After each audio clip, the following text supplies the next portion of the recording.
Private మీద ఉన్న ఆసక్తి చంద్రబాబుకు ప్రభుత్వ మెడికల్ కాలేజీలపైన లేదని ఆగ్రహం వ్యక్తం చేశారు మాజీ మంత్రి సీదిరి అప్పలరాజు. కేంద్రంతో భాగస్వామ్యంతో ఉండి కూడా చంద్రబాబు మెడికల్ కాలేజీలు తీసుకురాలేదని మండిపడ్డారు. అలాగే మాకు మెడికల్ సీట్లు వద్దని లేఖ రాసిన ఏకైక ప్రభుత్వం చంద్రబాబు ప్రభుత్వమే అంటూ కీలక వ్యాఖ్యలు చేశారు. రాష్ట్రంలో మెడికల్ విద్య అభ్యసించాలని, డాక్టర్ కావాలని కలలుగనేటటువంటి ప్రతి పేద విద్యార్థి కూడా తెలుసుకోవాల్సినటువంటి అంశం.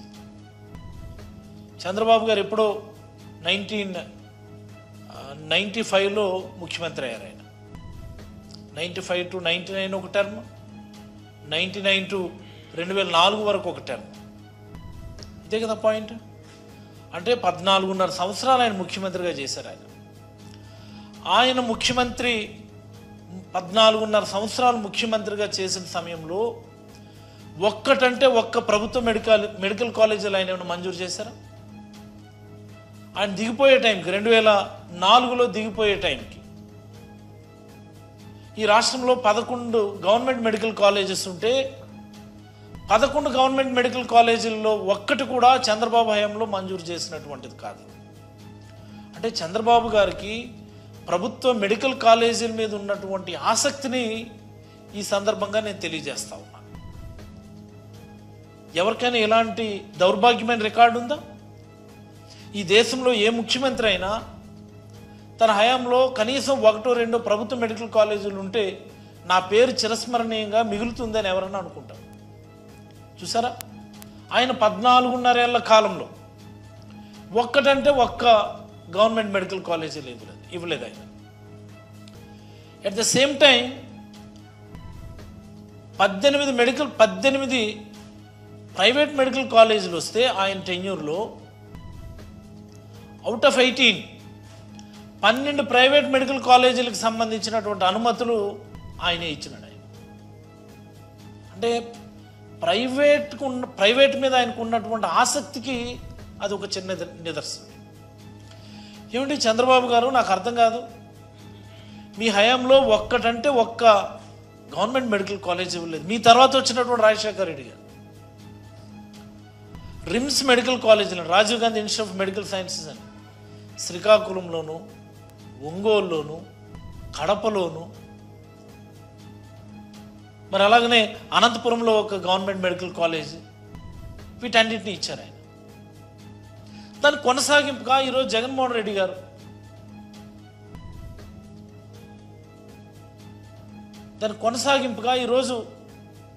జగన్మోహన్ రెడ్డి గారు 17 మెడికల్ కాలేజీలు ఇచ్చారు. 17.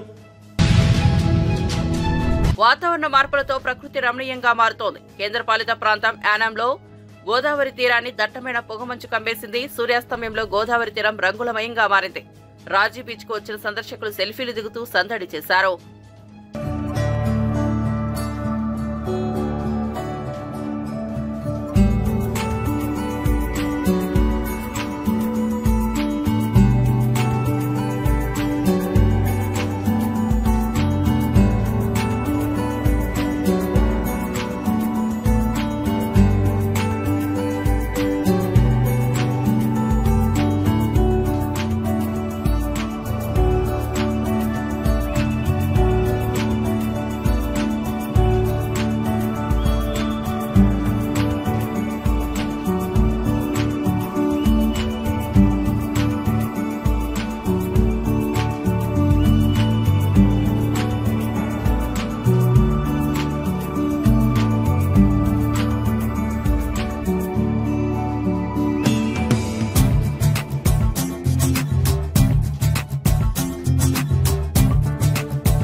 ఖమ్మం జిల్లా కొణిజర్ల మండలం తనికెళ్లలో బాలికల దినోత్సవం గణతంత్ర దినోత్సవం పురస్కరించుకుని భారీ మువ్వెన్నెల జాతీయ జెండాలో ర్యాలీ నిర్వహించారు. పాఠశాల విద్యార్థులు 300 అడుగుల పొడవైన జాతీయ జెండాను ప్రదర్శిస్తూ నినాదాలు చేశారు. ప్రదర్శనలో పలువురు విద్యార్థులు స్వాతంత్ర సమరయోధులు వేషధారణలో ఆకట్టుకున్నారు.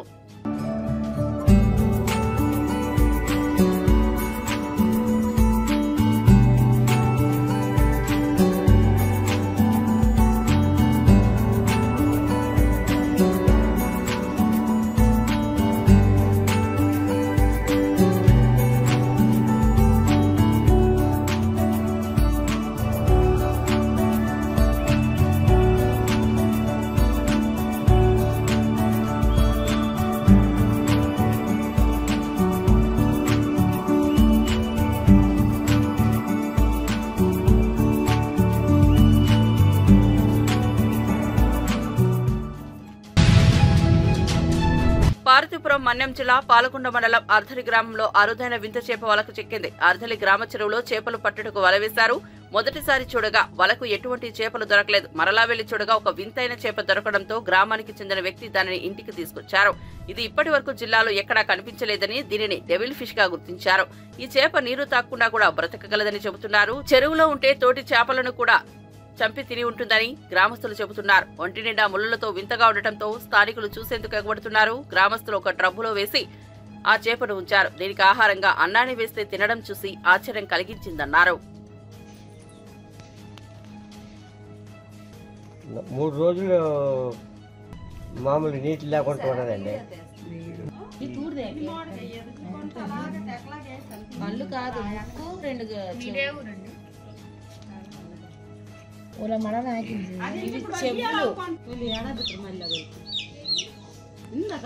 ఇది పట్టినోడికి బహుమానం మీకు వస్తుంది. ఆ కింద కడుపు చూడండి, ఆ మోడల్ ఉంది. వాళ్ళకి చూపించు కొంచెం లాగా.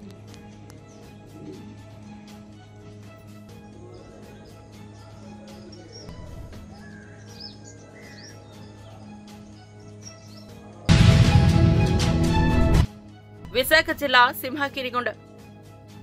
జిల్లా సింహగిరి కొండలను దట్టమైన పొగమంచు కమ్మేసింది. దీంతో ఆ ప్రాంతంలో ఆహ్లాదకరమైన వాతావరణం నెలకొంది. మేఘాల రూపంలో కమ్ముకున్న పొగమంచు పాలకడలిని తలపిస్తోంది. సింహాద్రి అప్పన్న దర్శనానికి వచ్చే భక్తులు ఘాట్ రోడ్లో ఈ అద్భుతమైన దృశ్యాలను తమ సెల్ ఫోన్లలో బంధిస్తున్నారు.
రాష్ట్ర ప్రభుత్వం తెలంగాణ కంపెనీలతో దావోస్లో ఒప్పందాలు చేసుకున్నదని కేంద్ర మంత్రి కిషన్ రెడ్డి విమర్శించారు.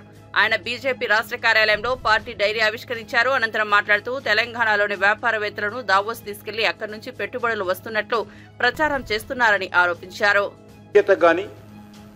ప్రతిపక్ష పార్టీలు అభ్యర్థులను ఎంపిక చేసుకోవడానికి కానీ ప్రతిపక్ష పార్టీలు ప్రచారం చేసుకోవడానికి కానీ, ప్రతిపక్ష పార్టీలు వనరులు సమకూర్చుకోవడానికి కానీ ఏ రకమైనటువంటి అవకాశం ఇవ్వకుండా అందరూ జైల్లో ఉన్నప్పుడే ఎన్నికలు ప్రకటించి ఆ తర్వాత మీసా రద్దు చేసి వీళ్ళందరినీ వదిలిపెట్టారు.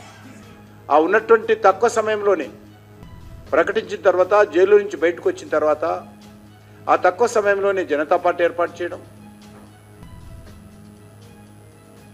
ఆ రోజు శ్రీమతి ఇందిరాగాంధీని ఓడించిన విషయం మనకు తెలుసు. దాంట్లో ఆ యొక్క జనతా పార్టీ ఉద్యమంలో, జనతా పార్టీ నిర్మాణంలో, కాంగ్రెస్ పార్టీ వ్యతిరేకంగా జరిగినటువంటి పోరాటాల్లో కర్పూరి ఠాకూర్ గారి యొక్క పాత్ర అమోఘమైందని ఈ సందర్భంగా మనం చేస్తున్నాం. అంతేకాదు, మనం చూసాం, ఇంతకుముందు చెప్పాను నేను, కర్పూరి ఠాకూర్ గారు గత సంవత్సరము 100 సంవత్సరాలు పూర్తయిపోయినాయి. శత జయంతి ఉత్సవాలు జరిగాయి. ఈ సందర్భంగా ప్రధానమంత్రి గారు కర్పూరి ఠాకూర్ గారికి భారత రత్న ఇచ్చి వారిని గౌరవించిన విషయం మనకందరికీ తెలుసు.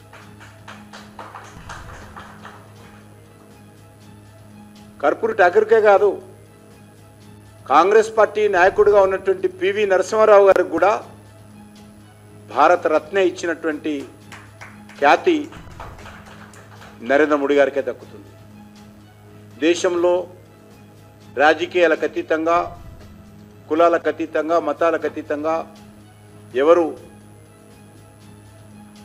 మరి దేశ సేవ కోసం పనిచేశారో వాళ్ళందరినీ గౌరవించేటువంటి అద్భుతమైనటువంటి సాంప్రదాయం ఈరోజు నరేంద్ర మోడీ గారి నాయకత్వంలో జరుగుతూ ఉంది. ఈరోజు పద్మభూషణ్ అవార్డులన్నా, గతంలో రాజకీయ పార్టీల కనుసైగలలో, పాలక పార్టీ కనుసైగల్లో అవార్డులు వచ్చేది.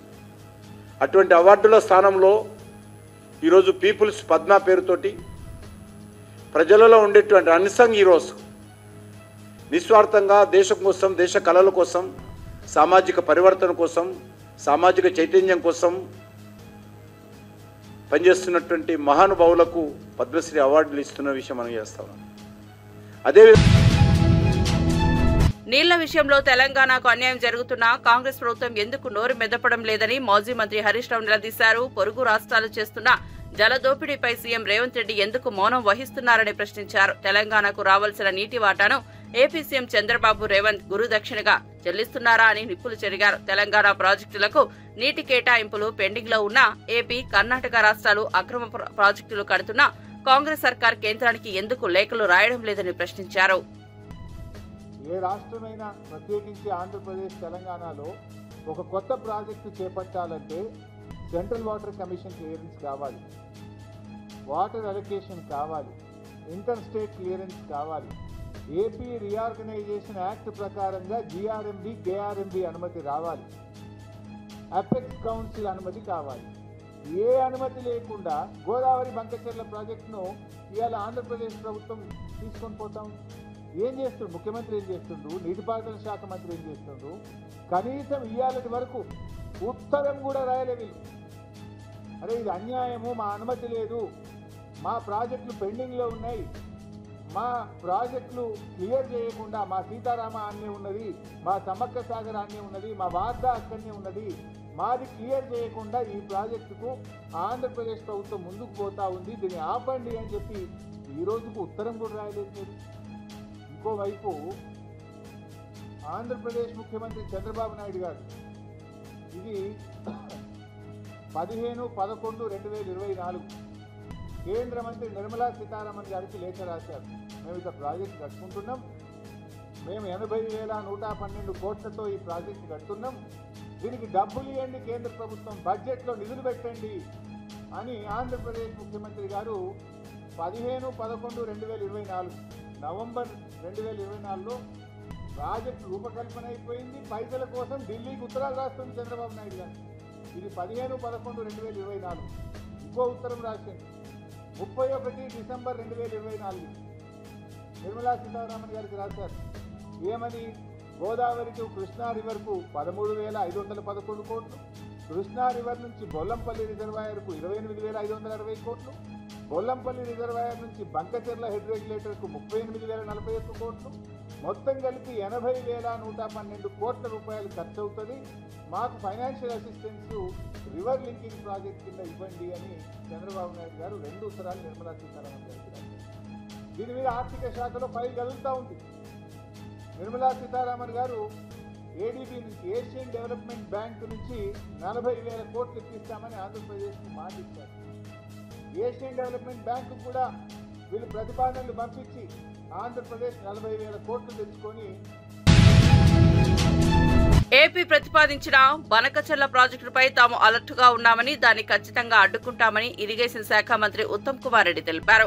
ఈ ప్రాజెక్టును ఆపాలని, అనుమతులు ఇవ్వొద్దని, నిధులు కేటాయించవద్దని ఇప్పటికే కేంద్ర ప్రభుత్వానికి లేఖ రాశామని చెప్పారు. కేంద్ర జలశక్తి శాఖ మంత్రి సిఆర్ పాటిల్ తో పాటు ఆర్థిక శాఖ మంత్రి నిర్మలా సీతారామన్ కు లేఖ పంపించామని వెల్లడించారు.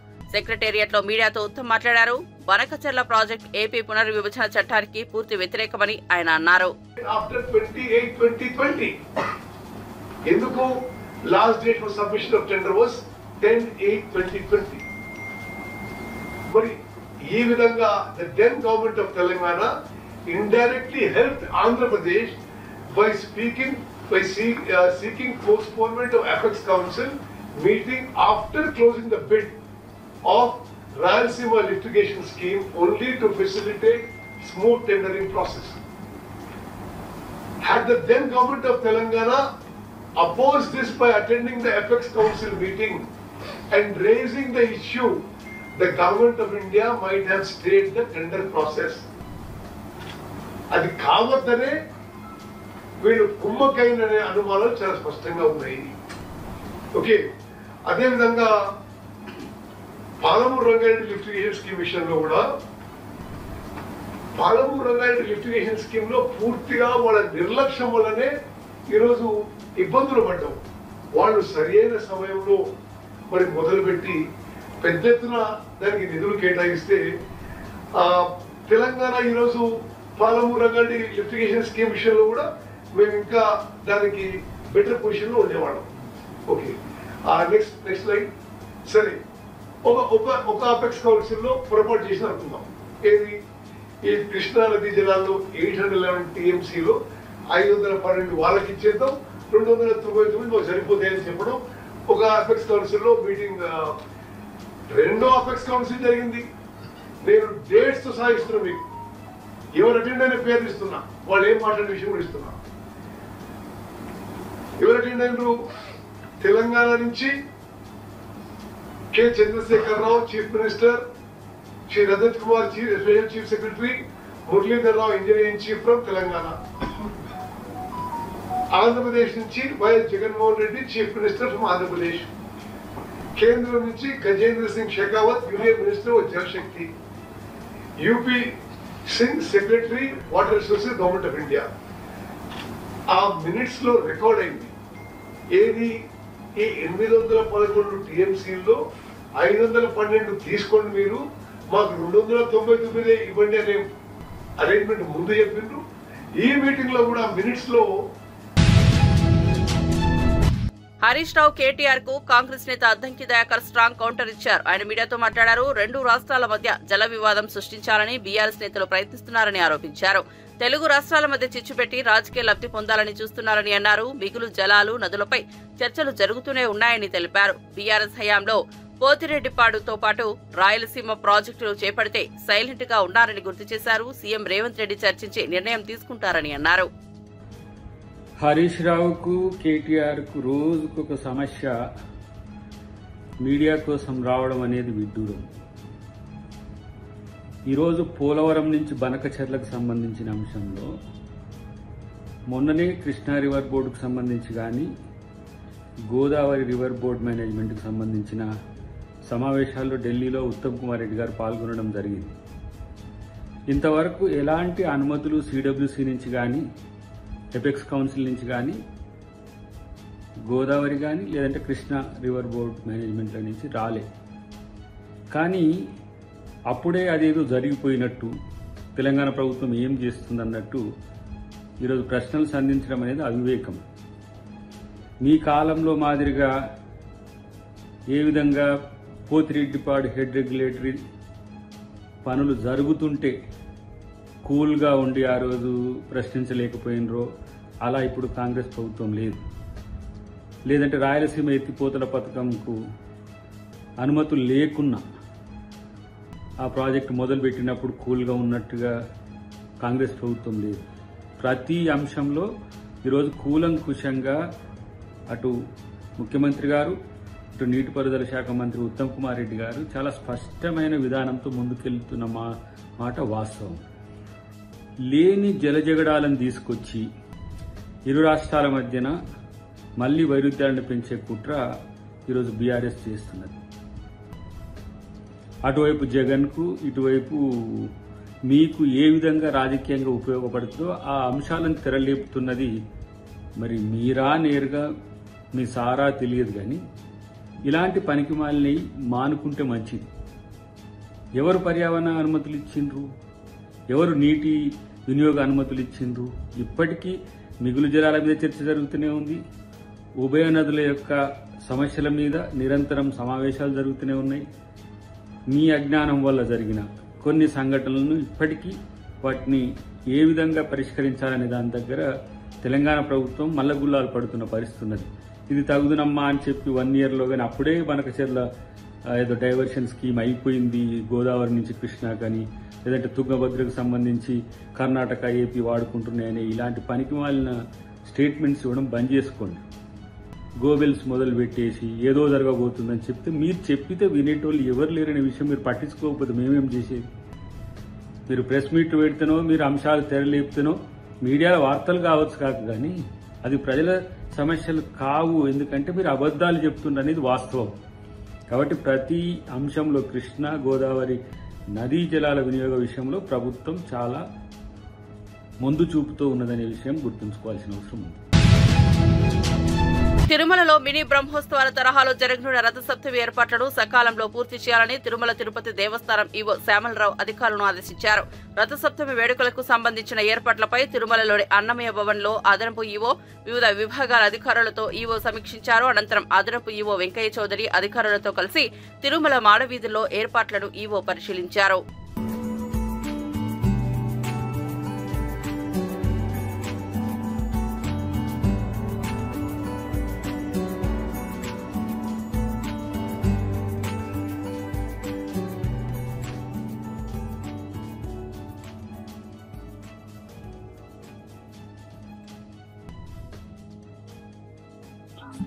శ్రీవారికి నిర్వహించే ఉత్సవాల్లో రథసప్తమి అనేది చాలా ముఖ్యమైన ఉత్సవం. దీనికి సంబంధించి అన్ని ఏర్పాట్లు కూడా టీటీడీ అధికారులతో, అడిషనల్ ఈవో గారు, టీటీడీ సిబ్బంది, పి గారు, కలెక్టర్ గారు అందరితో కూడా చర్చించడం జరిగింది.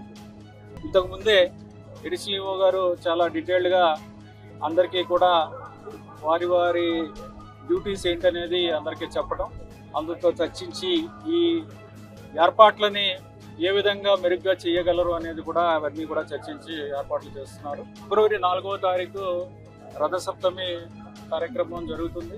ఆ ఉత్సవంలో సుమారుగా 2 లక్షల మంది వస్తారని అంచనా వేస్తున్నాము. 7 వాహనాల్లో శ్రీవారు మాడవీధుల్లో భక్తులందరికీ కూడా దర్శనం ఇస్తారు. దీనికోసం 2 లక్షల మంది వస్తారని అంచనా వేస్తున్నాం. అలాగే పుష్కరిణిలో కూడా చక్ర స్నానం కార్యక్రమం కూడా ఉంటుంది. దీనికి కూడా ఏర్పాట్లు చేయడం జరుగుతుంది. అలాగే వచ్చే భక్తులకు ఇబ్బంది లేకుండా పార్కింగ్ ఏర్పాట్లు, ట్రాఫిక్ ఏర్పాట్లు, సెక్యూరిటీ ఏర్పాట్లు, పోలీస్ బందోబస్తు అన్ని ఏర్పాట్లు కూడా సమీక్షించడం జరిగింది. ఇప్పుడే ఈ క్షేత్ర స్థాయిలో కూడా ఈ ఏర్పాట్లన్నీ కూడా చూడటం జరిగింది. ఆ రోజు విఐపి బ్రేక్ దర్శనాలు ఉండవు. విఐపీలు సెల్ఫ్ వస్తేనే కానీ వారికి ఉండదు. బ్రేక్ దర్శనాలు, రిఫరల్స్ అనేవి ఉండవు. ఎస్ఎస్డి టోకెన్స్ కూడా ఆ రోజు ఉండవు. ఆ రోజు ముందు రోజు, తర్వాత రోజు కూడా, అంటే 3, 4, 5 తారీఖుల్లో ఎస్ఎస్డి టోకెన్ కూడా ఉండవు. ఆ రోజు మాత్రమే సరదర్శనం మాత్రమే ఉంటుంది. అలాగే ఈ ప్రత్యేక దర్శనాలు ఏవైతే దివ్యాంగులకు ఉన్నది, సీనియర్ సిటిజన్స్కి, పేరెంట్స్ విత్ ఇన్ఫాంట్స్, ఈ ప్రత్యేక దర్శనాలు కూడా ఆ రోజు రద్దు చేయబడతాయి. ఏర్పాట్లన్నీ కూడా బాగా చేస్తున్నాం. ప్రజలందరికీ కూడా, భక్తులందరికీ కూడా ఇబ్బంది లేకుండా టైం టు టైం సమీక్ష చేసుకొని అన్ని కూడా కార్యక్రమాలు బాగా చేస్తాం. వాహన సేవలు 5:30కి సూర్యప్రభ ప్రారంభం అవుతుంది.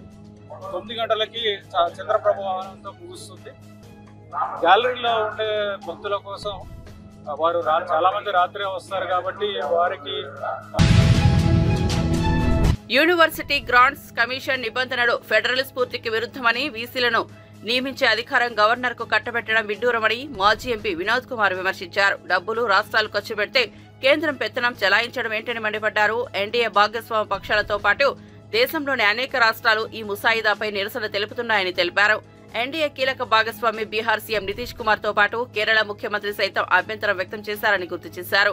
తమిళనాడు అసెంబ్లీలో తీర్మానం చేసి పంపడంతో పాటు సీఎం స్టాలిన్ కేంద్రంపై వైఖరిపై తీవ్రంగా మండిపడ్డారని అన్నారు. కానీ ఏపీ, తెలంగాణ ముఖ్యమంత్రులు చంద్రబాబు, రేవంత్ రెడ్డి ఇప్పటి వరకు స్పందించకపోవడం దురదృష్టకరమని వ్యాఖ్యానించారు. అంటే యూజీసీ ద్వారా నియంత్రించేటువంటి ఒక పెద్ద కుట్ర జరిగింది. దీనిపైన మరి ఎవరు కూడా స్పందించడం లేదు. ముఖ్యంగా మన రాష్ట్ర ప్రభుత్వము మరి ముఖ్యమంత్రి రేవంత్ రెడ్డి గారి వద్దనే ఉంది ఇది విద్యాశాఖ డిపార్ట్మెంటు. మరి వారు కూడా సరే ఇప్పుడు దావోస్లో ఉన్నారు కానీ ఓన్లీ ఇంకా 2-3 రోజులే ఉంది టైం. 30వ తారీఖు నాడు వాళ్ళు ఫైనలైజ్ అవుతాయి. అయితే ఈరోజు ఉదయం వచ్చారా? వస్తే వెంటనే స్పందించాలి. రేవంత్ రెడ్డి గారిని కూడా నేను అడుగుతున్నాను, మీరు వెంటనే స్పందించాలి దీనిపైన. నిన్న మరి మాజీ మంత్రివర్యులు విద్యాశాఖను చూసినటువంటి సబితా ఇంద్రారెడ్డి గారు కూడా నిన్న పత్రికా విలేకరులతో కూడా చెప్పారు ఈ రాష్ట్ర ముఖ్యమంత్రి మరి స్పందించలేదని. నేను కూడా ఈరోజు ఈ విలేకరుల సమావేశం ద్వారా నేను కూడా వారిని కోరుతున్నాను, డిమాండ్ చేస్తున్నాను, వెంటనే దీన్ని తీవ్రంగా వ్యతిరేకించాలి. వీలైతే శాసనసభ కూడా పెట్టి కూడా ఒక తీర్మానం చేయాలని చెప్పి కూడా నేను కోరుతున్నాను. మరి ఈ సందర్భంలో మరి మేము జగదీష్ కుమార్ గారు, చైర్పర్సన్ యూనివర్సిటీ గ్రాంట్స్ కమిషన్, వారికి ఒక వివరణాత్మకమైనటువంటి లేఖ ఈరోజు మేము రాశాం. మీకు అందరికీ కూడా సాఫ్ట్ కాపీ పంపిస్తాను ఇప్పుడే. ఇవన్నిట్లలో మరి చాలా విషయాలు కూడా మేము తెలియజేశాం. మొదటి ఇష్యూ, చాలా సీరియస్ ఇష్యూ ఏంటంటే సెర్చ్ కమిటీస్ చేస్తారు. ఈ రోజు వరకు ఉన్నటువంటి ఆనవాయితీ ఏంటంటే రాష్ట్ర ప్రభుత్వం ఒక సెర్చ్ కమిటీ వేస్తుంది. సెర్చ్ కమిటీలో దేనికోసము, బీసీ అపాయింట్మెంట్ కోసము ఒక సెర్చ్ కమిటీ వేస్తారు. ఆ సెర్చ్ కమిటీలో బట్ట రాష్ట్ర ప్రభుత్వం తరఫున ఒక నామినీ, యూజీసీ తరఫున ఒక నామినీ, తర్వాత యూనివర్సిటీలో ఉన్నటువంటి ఎగ్జిక్యూటివ్ కౌన్సిల్, సిండికేట్ అంటాం, కొన్ని దగ్గర ఎగ్జిక్యూటివ్ కౌన్సిల్ అంటాం, వాటి నుండి ఒకరు. ఈ ముగ్గురు కూర్చొని ఒక వైస్ ఛాన్సలర్స్ అప్లికేషన్స్ నోటిఫికేషన్ ఇచ్చి ఇచ్చి వాటిల్లో మరి ముగ్గురిని సెలెక్ట్ చేసి ఆ ముగ్గురి పేర్లు రాష్ట్ర ప్రభుత్వానికి పంపిస్తే రాష్ట్ర ప్రభుత్వం దాన్ని గవర్నర్ గారి దగ్గర పంపిస్తే గవర్నర్ గారు ఆ ముగ్గురిలో ఒకరు చూస్ చేయాలనేది ఇప్పటికున్నటువంటి రెగ్యులేషన్స్. దీన్ని ఏం చేసేది ఇప్పుడు